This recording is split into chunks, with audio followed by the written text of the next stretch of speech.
सवाल जवाब का सत्र जारी है। आप लोगों से निवेदन है कि कमेंट बॉक्स में अपने सवाल लिखकर भेजें। अगले वीडियो में आपके सवालों के जवाब दिए जाएंगे। अशोक मौर्य जी के द्वारा कुछ सवाल पूछे गए हैं। पहला सवाल है, सर एनपीआर से एससी एसटी ओबीसी को नुकसान कैसे होगा? जब आप एनपीआर के द्वारा रजिस्ट्रेशन करने की प्रक्रिया शुरू होगी तो सबसे पहले वो आपके घर में आएंगे और आपको आपके परिवार के लोगों के बारे में, आपके बाप दादाओं के बारे में, आपके पुरखों के बारे में वो जानकारी पूछेंगे। उसके बाप और दादा के जन्म के बारे में, जन्म स्थल के बारे में पूछेंगे और उसे वो रिकॉर्ड कर कर लेके जाएंगे। रिकॉर्ड किया हुई जानकारी लेकर जाने के बाद जब वो रिकॉर्ड की हुई जानकारी लेकर जाएंगे, उस समय आपने जो कुछ भी बताया है उस बताई हुई जानकारी को जिस कागज़ में उन्होंने लिखा है उस लिखे हुए कागज़ पर आपकी साइन ली जाएगी और वो दस्तावेज तहसील ऑफिस में लेकर जाया जाएगा। तहसील ऑफिस में वहाँ पर जो नागरिक उन्हें संदिग्ध लगता है उनको डी मार्क किया जाएगा और जिनके नाम पर डी मार्क लगा है, संदिग्ध नागरिक का ठप्पा लगा है, उनको नोटिस भेजा जाएगा। नोटिस भेजकर उनको आपके बाप दादाओं के जन्म प्रमाण पत्र के सबूत मांगे जाएंगे। जब आप सबूत पेश नहीं करेंगे तो आपको विदेशी नागरिक घोषित किया जाएगा। जब आपको विदेशी नागरिक घोषित कर दिया जाएगा तो आपकी सारी संपत्ति, जायदाद, ज़मीन, घर, सारा का सारा असेट अटैच कर दिया जाएगा, जब्त कर लिया जाएगा और फिर इस तरह से आपके बहुत बुरे दिन शुरू हो जाएंगे। सभी प्रकार के अधिकारों से आपको वंचित कर दिया जाएगा। इस हिसाब से ये आज के तारीख की मनुस्मृति है, ऐसे कहा जा सकता है। और ये आसाम में आजमाया गया नुस्खा है। 5 लाख मुसलमानों को नागरिकता के अधिकार से वंचित कर दिया गया और 14,48,000 एससी एसटी ओबीसी को इसके अधिकार से वंचित कर दिया गया। ये मुसलमानों का विरोध करने के नाम पर शुरू किया हुआ कार्यक्रम था और मुसलमानों का विरोध करने के लिए ब्राह्मणों को, एससी एसटी ओबीसी के लोगों ने साथ सहयोग दिया। इसी की सज़ा के तौर पर एससी एसटी ओबीसी के लोगों को ब्राह्मणों ने विदेशी नागरिक घोषित किया। अब वो एससी एसटी ओबीसी के 3 गुना, मुसलमानों से ज़्यादा 3 गुना लोग संकट में फंसे हुए हैं और उसकी कोई भी मदद नहीं की जा रही है। ये सारी जानकारी और इसके सारे दस्तावेजी प्रमाण हमारे पास उपलब्ध है। आसाम के जो लोग दिल्ली में आए थे उन लोगों ने हमारे पास ही ये दस्तावेज जमा किए, जिसके आधार पर हमने ये सुप्रीम कोर्ट में केस लड़ने का कार्यक्रम शुरू किया। तो ये सारी बातें दस्तावेजों के आधार पर हम कह रहे हैं, इसलिए इसे पूरी गंभीरता से लिया जाए और एनपीआर का बायकॉट आंदोलन अपने अपने इलाके में चलाया जाए। उसके लिए मोहल्ला कमेटियां बनाए जाए और मोहल्ला कमेटियों के द्वारा इसे बायकॉट किया जाए और इस मोहल्ला कमेटियों के आंदोलन को ज़्यादा प्रभावशाली तरीके से अमल में लाने के लिए 20 अप्रैल को भारत बंद किया जाए। भारत बंद करने के लिए अभी आप घर में बैठे हैं, टेलीफोन का उपयोग आप प्रचार प्रसार के लिए करिए। कम से कम एक आदमी के 10 परिचित लोग होते हैं, उनके नंबर होते हैं, उन नंबरों पर आप टेलीफोन करिए, प्रचार करिए। उन 10 नंबरों वालों को अपने अपने 10 टेलीफोन नंबर मांगिए, फिर उनको करिए। फिर ऐसे लाखों लोगों के नाम नंबर आपके पास हो सकते हैं और आप इसका प्रचार प्रसार कर सकते हैं। सोशल मीडिया का उपयोग भी कर सकते हैं, वीडियो बना सकते हैं और सोशल मीडिया में वायरल कर सकते हैं। ये सारी प्रक्रिया कानून के दायरे में, संविधान के दायरे में की जानी चाहिए। दूसरा प्रश्न है, यूरेशियन ब्राह्मणों का माई बाप ईवीएम मशीन है, लेकिन SC ST OBC के क्षेत्रीय राजनीतिक दलों को समाप्त कर दिया जाए, फिर भी इनके नेता लोग या कार्यकर्ता लोग मौन क्यों है? क्योंकि ब्राह्मणों के जो राष्ट्रीय स्तर के दल है वो क्षेत्रीय दल या तो उन राष्ट्रीय दलों के साथ चिपके हुए हैं या उनके साथ मिलजुल कर अपने राज्य में चुनाव लड़ते हैं, और कुछ हद तक उनको भी फायदा होता है शॉर्ट टर्म में। लॉन्ग टर्म में उनके भी दल को समाप्त करने का कार्यक्रम किया जाएगा। ये बात उनको अभी समझ में नहीं आ रही है, मगर ये निश्चित रूप से किया जा सकता है। इससे खबरदार होना बहुत ज़्यादा ज़रूरी है, खबरदार किया जाना भी ज़रूरी है, और हम लोग इस दिशा में कार्य कर रहे हैं। मौर्य साम्राज्य में क्या वास्तव में चाणक्य नाम का कोई ब्राह्मण था? ये कपोल कल्पित ब्राह्मणों की एक कल्पना है, और चाणक्य नाम का आदमी और कैरेक्टर इसलिए खड़ा किया गया ताकि ये प्रचार किया जा सके कि चंद्रगुप्त को चाणक्य ने बनाया है, तो उसका श्रेय ब्राह्मणों को देने के लिए चाणक्य नाम की काल्पनिक कथा गढ़ी गई है। इसका अभी तक कोई सबूत उपलब्ध नहीं हुआ। यह सिर्फ काल्पनिक कहानी बनकर SC ST OBC को भ्रमित करने का कार्य किया जा रहा है। भारतीय संविधान के आधार पर इस देश का नाम इंडिया और भारत है, मगर बहुत सारे राजनीतिक नेता लोग अपनी अपनी भाषण में बार बार हिंदुस्तान कहकर संविधान का अपमान करते हैं। ऐसे नेताओं के ऊपर क्या कोई कानूनी कार्रवाई की जा सकती है? इसके बारे में हाई कोर्ट और सुप्रीम कोर्ट में केस दायर किया जा सकता है। इस देश को इंडिया और भारत ही कहा जाए ऐसा कोई कानून नहीं है, मगर संविधान में ऐसा लिखा हुआ है, तो हाई कोर्ट और सुप्रीम कोर्ट के द्वारा ऐसा कहने वाले लोगों को रोका जा सकता है। CM PM राहत कोष में पैसा जमा करने से अच्छा है कि गरीबों या ज़रूरतमंद लोगों के बीच में जाकर सहायता करे। क्या यह कार्य करना उचित होगा? अगर आप PM CM राहत कोष में पैसा देते हैं, ये कोई गैर कानूनी काम नहीं है, मगर इस पैसे से गरीबों को मदद होगी ही ऐसा नहीं कहा जा सकता। अगर आपके पास कोई वैकल्पिक प्लान है गरीबों तक पहुंचाने का, तो ज़्यादा बेहतर तरीका यही है। Mohammad Abdul, sir Modi ji public conference और इंटरव्यू क्यों नहीं देते हैं?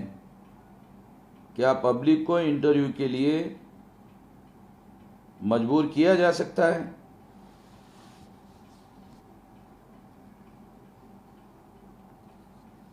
किसी नेता को, प्रधानमंत्री को प्रेस कॉन्फ्रेंस करने के लिए किसी खास पर्टिकुलर पत्रकारों के साथ या लोगों के साथ करने के लिए मजबूर नहीं किया जा सकता। ऐसा कोई कानूनी बंधन नहीं है। शोएब अंसारी, सर जिस क्रांति की बात आप और हम करते हैं, क्या वो कॉन्स्टिट्यूशन के जरिए लाई जा सकती है, जबकि सत्ता पूरी तरह मनोवादी के कब्जे में है और मूल निवासी अब तक तितर बितर है, जागरूकता भी नाम मात्र की ही है? जवाब दीजिए। कॉन्स्टिट्यूशन में लोगों को आर्टिकल 19 के तहत जगाने का मौलिक अधिकार दिया गया है।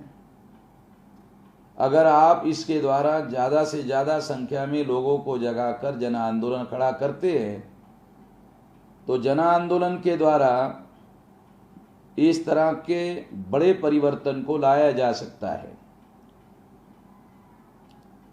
जिस तरह से डिक्टेटर के नियंत्रण में पूरी सत्ता होती है, फिर भी दुनिया में ऐसे उदाहरण हैं कि जनता के द्वारा डिक्टेटर की सत्ता को खत्म किया गया है। हम भी जागरूकता के द्वारा जन आंदोलन खड़ा करके ऐसा कर सकते हैं। आप ऐसा लगता है कि नए व्यक्ति है, हमारे संगठन के बारे में आपके पास जानकारी नहीं है, आप जरा हमारे राष्ट्रीय स्तर के होने वाले कार्यक्रमों में आकर देखिए अपनी आंखों से, उसके बाद ही आप लोगों को समझ में आएगा। आपको ऐसा लगेगा कि हम इस आंदोलन के साथ पहले से क्यों जुड़े हुए नहीं हैं, ऐसी प्रतिक्रिया आपके मन में होगी। इम्तियाज मेरठ। एक एक करके सभी वर्गों को फिर से अछूत बना दिया जाएगा। यदि हम लोगों को जागृत करने का काम नहीं करते हैं, तमाम मजलूम लोगों को इकट्ठा करने का काम नहीं करते हैं, संगठित करने का काम नहीं करते हैं, आंदोलन करने के लिए लोगों को तैयार करने का काम नहीं करते हैं, आंदोलन को जन आंदोलन बनाने का काम नहीं करते हैं, तो संभव है ऐसा करने में दुश्मन कामयाब हो सकता है। इसे हम लोगों को समझ लेना चाहिए और जल्दी से जल्दी इस तरह का कार्य करने के लिए जुट जाना चाहिए। सुखदेव वसावा। सर, भारत में लॉकडाउन के चलते सरकार गरीबों को राशन दे रही है, तो इसमें जिसका बीपीएल राशन कार्ड है उसको दे रही है और जिसका एपीएल राशन कार्ड है उसको नहीं दे रही है। लेकिन सर, सभी गरीब लोगों के पास बीपीएल राशन कार्ड नहीं है, एपीएल राशन कार्ड है। उसकी वजह से कई गरीब परिवार को राशन नहीं मिल रहा है। उसके लिए क्या किया जाए? तो सभी प्रकार के जो गरीब लोग हैं, चाहे बीपीएल के हो चाहे एपीएल के हो, उन लोगों को संगठित रूप से हमारे संगठन के लोगों को लिख कर दिया जाए। हम प्रशासन वालों के साथ बातचीत करेंगे और बात को आगे बढ़ाएंगे। और अगर प्रशासन के अधिकारी नहीं मानते तो फौरी तौर पर हाई कोर्ट, सुप्रीम कोर्ट में केस दायर करेंगे। उमेश गौतम। सर, मेरा सवाल ये है कि जैसे ओबीसी के नाम पर एक चैनल इलेक्ट्रॉनिक मीडिया में लाया जाए, क्या ऐसा नहीं हो सकता ओबीसी के नाम पर भी लाया जा सकता है और इस तरह का कार्य किया जा सकता है? आने वाले समय में इस पर विचार करेंगे।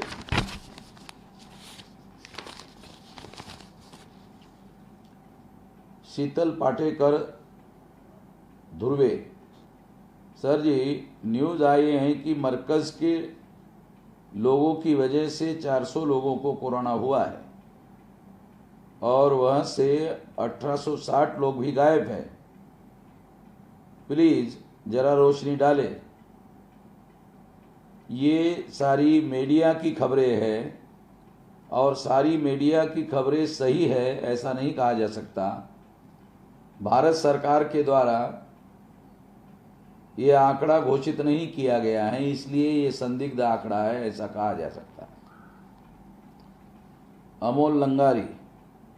सर जी, कोरोना के महामारी में मोदी सुविधा मुहैया करने के बजाय अंधश्रद्धा फैला रहे हैं, इसके लिए क्या किया जा सकता है? हम हर प्रकार के अंधश्रद्धा के विरोधी है और इस विरोध को जारी रखा जाए और जो काम सही है उसका समर्थन किया जाए। कांचन सिंह। सर, कफील खान इस समय जेल में है और इसके तहत वो गिल्टी नहीं थे, इसके बावजूद भी उनको जेल में रखा गया है। ऑर्गेनाइजेशन के तरफ से उनको कोई मदद की जा सकती है, जो की जा सकती है वो हम कर चुके हैं। जयवीर साहेब। आपके संगठनों के पदाधिकारी बसपा और दूसरे संगठनों के लोगों से फेसबुक पर बड़ी बदतमीजी से पेश आते हैं। अगर बसपा और दूसरे संगठनों के साथ वो बदतमीजी से हमारे लोग पेश आते हैं तो हमारे संगठन के कार्यकर्ताओं को अनुरोध है कि कोई भी बात जो लिखित रूप से की जाती है वो तमीज से की जानी चाहिए, तर्कसंगत और विवेक संगत तरीके से विरोध करने का संविधान में प्रत्येक व्यक्ति को अधिकार बहाल है और तर्कसंगत तरीके से ही इस काम को किया जाना चाहिए। हमने कभी भी हमारे कार्यकर्ताओं को बदतमीज तरीके से किसी का विरोध करने के लिए अनुमति नहीं दी है।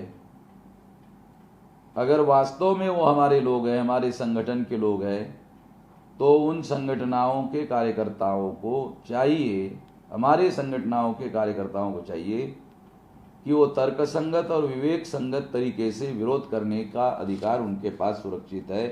ये अधिकार आर्टिकल 19 के तहत बाबा साहब अम्बेडकर ने संविधान में आपको दिया है, उसका उपयोग आप कर सकते हैं। चंद्रकांत नागांवकर, जय मूल्यवासी सर, 5 दिन से कागजी न्यूज़पेपर का वितरण चालू है और जो वितरण करने वाले हैं वो SC ST OBC माइनॉरिटी के हैं।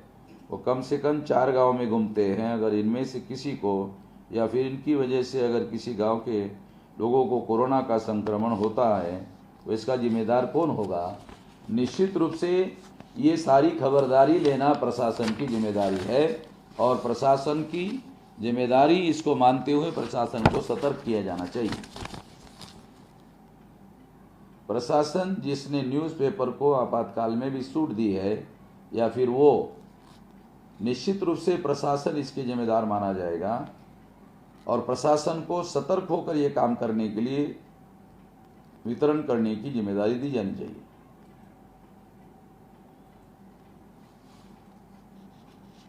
अक्षय कुमार, ब्राह्मण मीडिया हमेशा भारत को जानबूझकर हर बार हिंदुस्तान कहते हैं, ऐसे ब्राह्मण मीडिया पर FIR केस दर्ज नहीं किया जा सकता।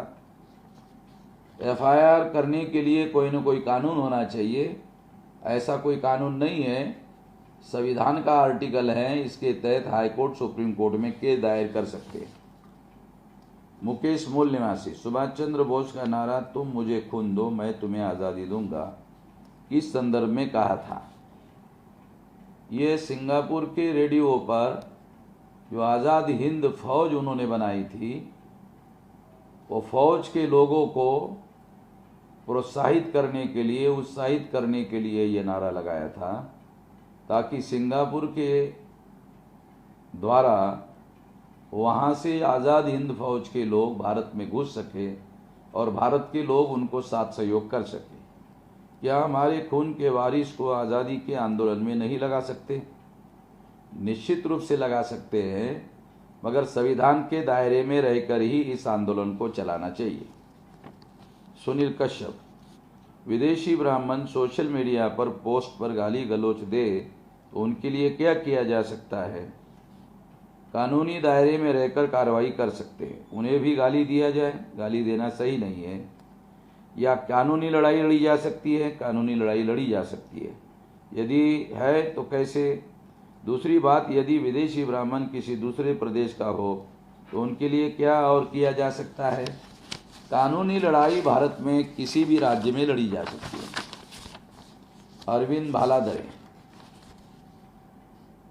जय मूल निवासी, सोशल मीडिया पर सज्जाद नोमानी साहब ने आज मरकज़ निज़ामुद्दीन मसले पर संबोधित करते हुए आर्टिकल 19 की अभिव्यक्ति करते हुए अपनी बात रखी है, लेकिन फेसबुक जिनके नियंत्रण में है उन्होंने इस कंटेंट को हटा दिया है। यह पहली बार ऐसा नहीं हुआ है, कई बार ऐसा है। जो कंटेंट हटा दिया जाता है जिससे मूल निवासी प्रवक्ताओं द्वारा जनहित में कही गई बात या संदेश हम तक नहीं पहुंच पाता, इस मसले पर आप बहुजन क्रांति मोर्चा और इंडियन लॉयर एसोसिएशन की क्या भूमिका होगी? अगर फेसबुक ने ऐसा कंटेंट हटा दिया है, इसके बारे में हमारे पास कोई जानकारी नहीं है। जानकारी लेने के बाद इसके बारे में आपको बताएंगे। मिराज खालिक, बहुजन अभी भी मानसिक रूप से ब्राह्मणों के गुलाम बने हुए हैं, जो हम लोगों का आर्थिक दोहन करता है। कुछ कीजिए। हम लोग 43 ईयर से इसी काम को करने में लगे हुए हैं। आपको करने की ज़रूरत है।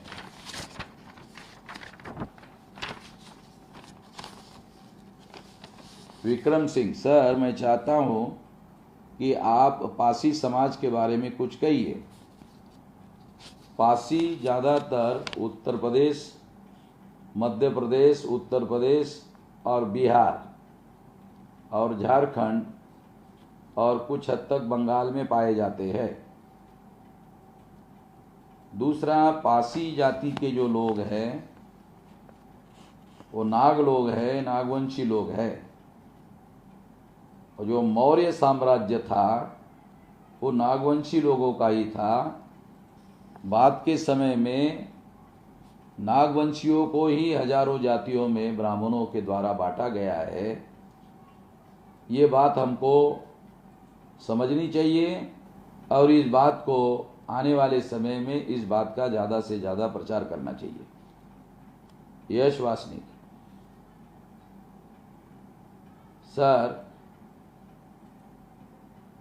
जय मूल्यवासी, आपने मायावती जी, प्रकाश आंबेडकर जी, उदित राज जी पर अपनी स्पीचेस में प्रतिक्रिया दी है, पर अम्बेडकराइट पार्टी ऑफ इंडिया के बारे में आपने अवगत नहीं कराया है।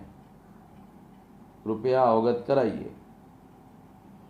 हर व्यक्ति के बारे में बोलना ही चाहिए, ज़रूरी नहीं है, क्योंकि मैं इस बात को तर्कसंगत नहीं मानता कि हर व्यक्ति के बारे में कहा ही जाए। डीएम बौद्ध, बुद्ध का जन्म हुआ और उनके नामकरण क्यों हिंदू धर्म विधि द्वारा किया गया था?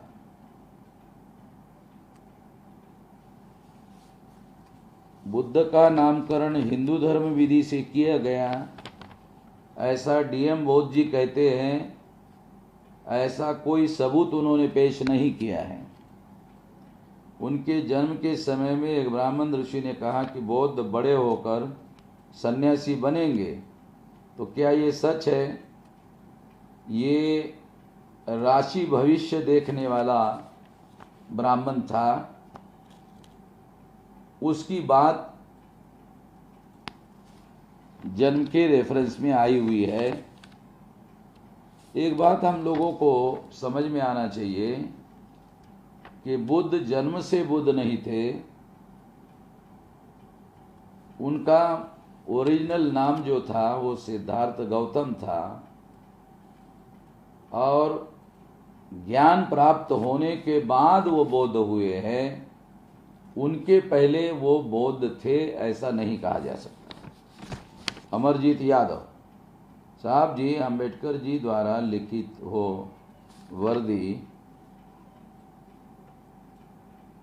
जो किताब है, शूद्र के अनुसार शूद्र हारे हुए क्षत्रिय है, जिनका कि हुक्का पानी बंद करके, उपनयन संस्कार बंद करके सामाजिक रूप से बहिष्कार कर दिया गया था।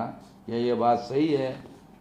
बाबा साहब आम्बेडकर ने शूद्र पूर्वी के कौन थे उस ग्रंथ में उन्होंने ये लिखने का प्रयास किया है और अभी तक किसी ने इस बात को गलत साबित नहीं किया है। दोबारा एक बार आपको कमेंट बॉक्स में अपने सवाल पूछने के लिए अनुरोध है। अगले वीडियो में उसका जवाब दिया जाएगा।